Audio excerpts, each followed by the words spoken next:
a Josiara, aqui na Universidade, 10 horas agora 44 minutos. Muito obrigada a você que está na companhia. A gente ouviu Eu Gosto Assim. As vozes que informam, emocionam e fazem companhia a milhões de brasileiros. O rádio, esse velho amigo, continua firme mesmo na era dos podcasts e das redes sociais. E o dia a quem dá vida a esse meio tão presente mudou. Agora, o Dia do Radialista é comemorado em 7 de novembro. O rádio ele segue sendo, apesar de toda a modernidade, toda a evolução tecnológica, um veículo de fundamental importância na sociedade. Pelo seu imediatismo na transmissão de informações, pela facilidade mesmo de se fazer e pelo fato de ser o veículo mais básico nos sentidos humanos, né? O veículo que basta a pessoa ter os sentidos da fala e da audição que você já consegue consumir rádio. E é importante ressaltar que, apesar da palavra ser radialista, mas do ponto de vista legal, ele engloba os profissionais de rádio e de TV. Então é um dia também de celebração para os profissionais de TV, que também são considerados radialistas. Do AM ao streaming, os radialistas se reinventaram. Hoje, muitos também estão nas plataformas digitais, mas sem perder o compromisso de levar informação, música e companhia a quem ouve. Acredito que o rádio ele pode se reinventar na questão que hoje o rádio ele não é mais só ouvir, ele é rádio e TV, porque a gente, ao mesmo tempo que está fazendo rádio, a gente faz imagens e coloca nos nossos portais para que esse rádio seja também visualizado.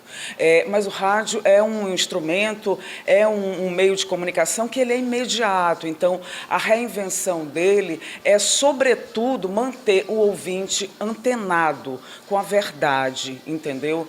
Principalmente quebrando essas notícias que não são verdadeiras. Então, o nosso papel é esse, é desmistificar, é tirar da presença desse ouvinte, do ouvido desse ouvinte, notícias falsas. Aqui o tempo parece parar. É só a gente, o microfone e quem está do outro lado. Ser radialista é muito mais do que simplesmente falar. É tocar o outro com a voz. A voz, a arte, a sofisticação dos eternos cantores e compositores da nossa música, do samba tropicália, da bossa nova, poesia nordestina. Entre tantas histórias marcantes ao longo dos seus 37 anos de carreira, Giza Franco relembra um momento único. Bom, eu tive várias experiências positivas e negativas, claro, né?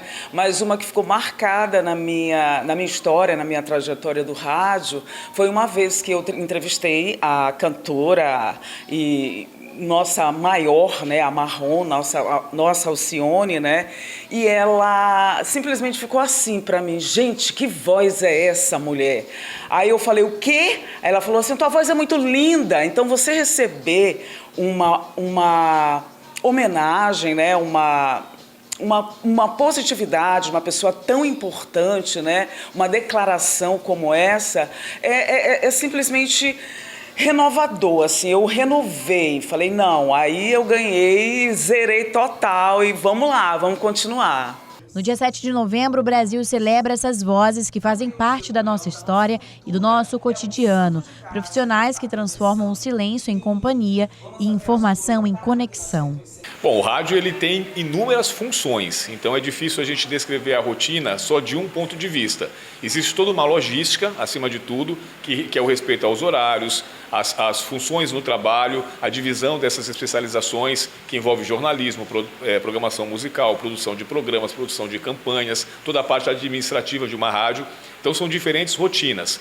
Existe a questão tecnológica, que engloba o manuseio de equipamentos e que hoje são cada vez mais complexos e, ao mesmo tempo, também mais acessíveis, no sentido de que um celular resolve o rádio em algumas circunstâncias. Em outras, é necessário toda uma soma de equipamentos para fazer uma grande transmissão, etc.